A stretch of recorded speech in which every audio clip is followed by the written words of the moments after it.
What's going on, Keller Williams Franklin? This is your Market Center Tech Trainer Jacob Seeley, and I'm going to show you how to work around if you've got some text overlapping on some of your documents. So as you can see here, I've got listing company Keller Williams, and it is overlapping into my purchase and sale agreement here in the envelope tab, and that is a problem. So what I'm going to do here is I'm going to just hit save and close up here at the top. I'm going to back out of the envelope tab, and then I'm going to make my updates in either the documents or the details tab or both to get this rolling. So I'm going to go back to I'm going to start in the details tab here. And I'm going to go ahead and check this out. So company Keller Williams Realty Nashville Franklin. I think that is my culprit there. So what I'm going to do is click the edit, and I'm going to just put Keller Williams Realty. And I'm going to save it. And we're going to go back to the envelopes tab. Which one did I create most recently? Looks like it's this one. Maybe. Let's take a look. I think it's this one. And we're going to scroll down to the bottom and look. Okay. Here we are, and voila, it was fixed. But let's say it's a repeat offender. In the case of something like the selling firm address, notoriously doesn't fit on this line.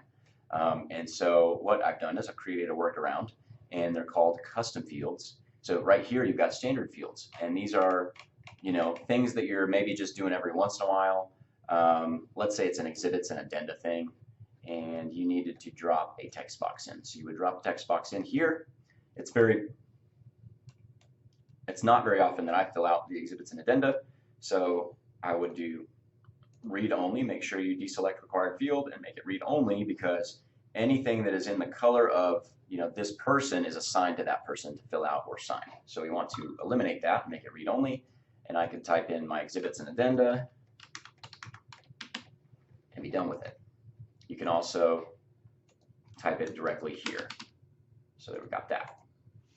Very cool.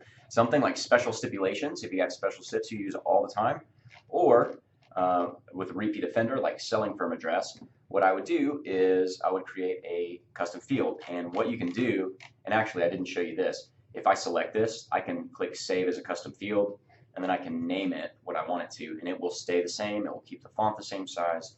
Everything will remain the same on this custom field, and then it will show up. If I was to save that, it would show up here in the custom fields little tab over here.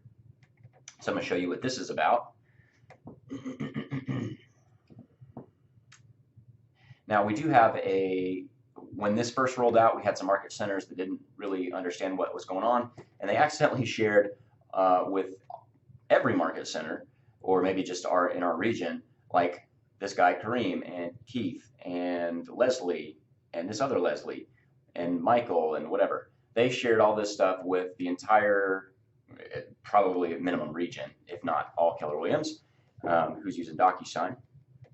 And so still working on trying to get rid of all those. But what I do have is I've got my Franklin office address here. You can see that I put a 1 in front of it, so it shows up at the top of the screen.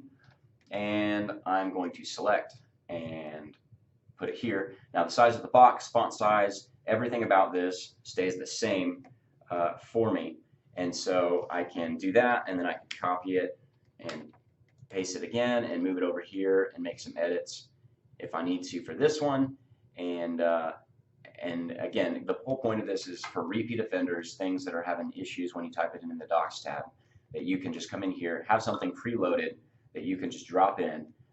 You can see that I've got my cell phone number, so I could drop in a cell phone number. Actually, I was planning on doing it for my license number as well. Let's see, so I've got my name there, and so I've got all these things, and then I've even got Keller Williams Nashville Franklin that I can drop in.